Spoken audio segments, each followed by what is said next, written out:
Assalamualaikum warahmatullahi wabarakatuh. Halo sobat setia Fakta Kehidupan. Tidak lupa kami sampaikan salam sehat, salam sejahtera. Semoga tercurah segala bentuk kebaikan dan juga kita semua dalam lindungannya. Seperti biasa, kita akan berbagi kisah dari yang unik, menarik sampai bikin nangis.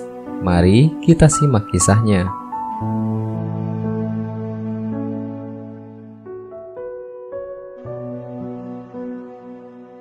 Dikubur 7 hari dan masih hidup.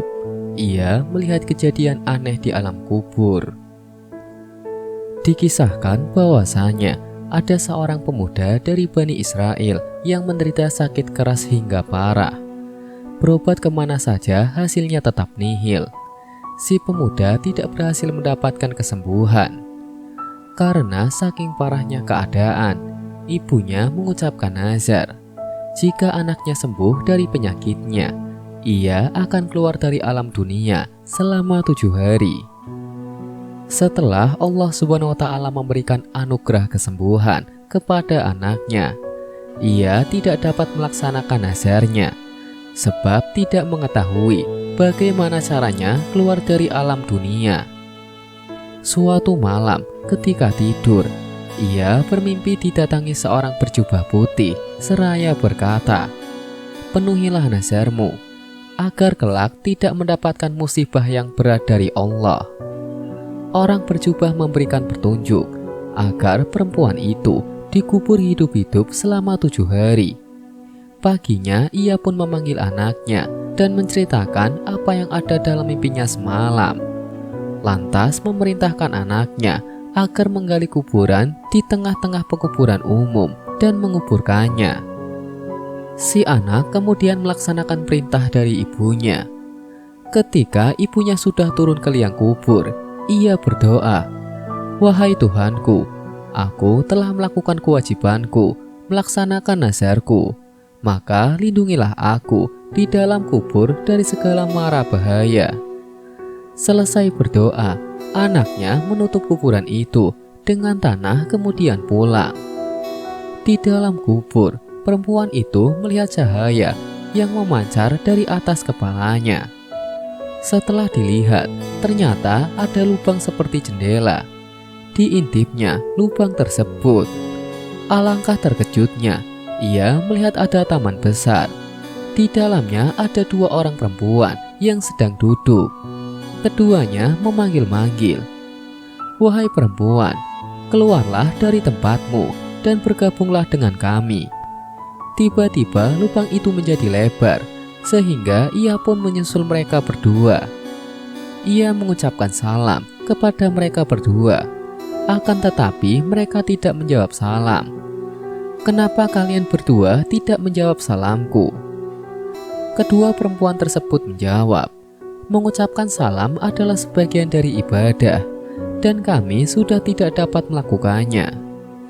Saat mereka sedang duduk di tepi telaga sambil asik mengobrol, tiba-tiba ada seekor burung hinggap di kepala salah satu perempuan, lalu mengipasinya dengan kedua sayapnya.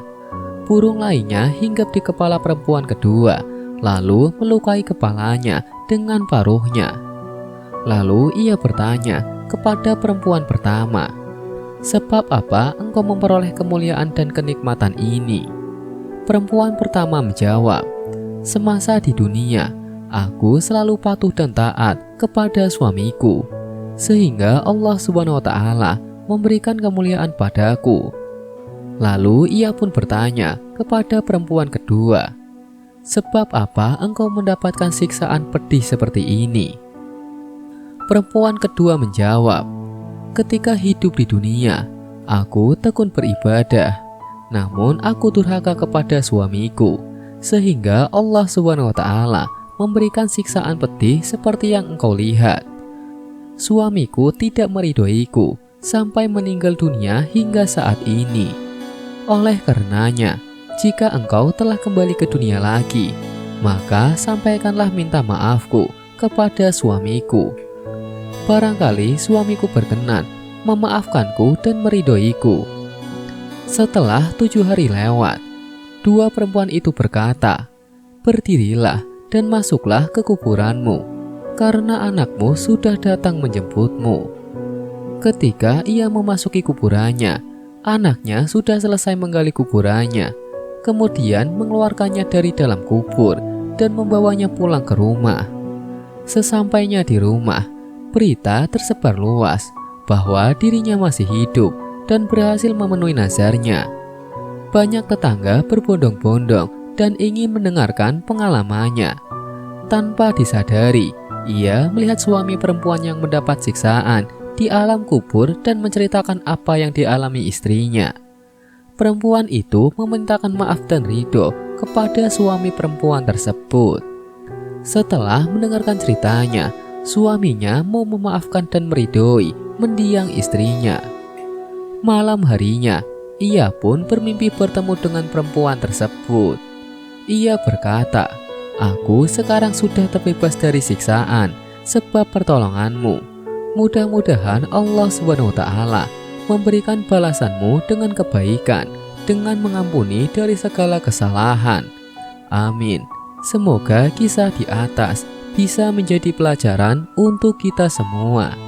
Sekian, wallahu a'lam bishawab.